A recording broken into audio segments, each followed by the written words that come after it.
ঈদের ছুটিতে রাজধানী ছেড়ে গ্রামের বাড়িতে প্রস্তুতি শুরু হয়েছে। নারীর টানে প্রিয়জনের কাছে ফিরতে সবার মধ্যেই থাকে আনন্দ ও উচ্ছ্বাস।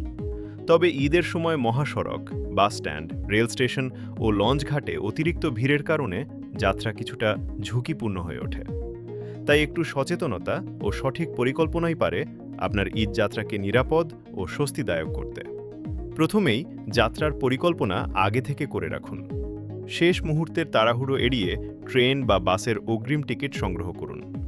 যানজট এড়াতে বিকল্প রুট সম্পর্কে ধারণা রাখাও গুরুত্বপূর্ণ।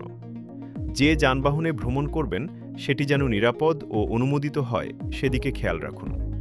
অতিরিক্ত যাত্রী বহনকারী বাস, ট্রাক বা ফিটনেসবিহীন যানবাহন এড়িয়ে চলুন। পরিচিত ও নির্ভরযোগ্য পরিবহন ব্যবহার করাই সবচেয়ে ভালো। ঈদ যাত্রায় ভিড়ের মধ্যে নিজের মোবাইল, টাকা ও গুরুত্বপূর্ণ জিনিসপত্র সাবধানে রাখুন।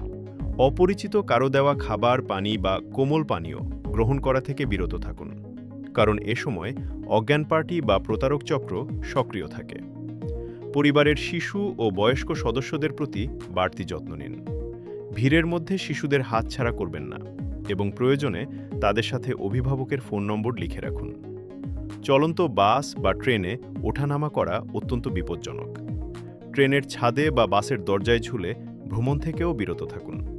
মনে রাখবেন, সামান্য অসতর্কতাই বড় দুর্ঘটনার কারণ হতে পারে। দীর্ঘযাত্রায় মোবাইলের চার্জ শেষ হয়ে যেতে পারে, তাই সাথে একটি পাওয়ার ব্যাংক রাখুন। পাশাপাশি জরুরি প্রয়োজনে জাতীয় জরুরি সেবা নম্বর ৯৯৯ মোবাইলে সংরক্ষণ করে রাখুন।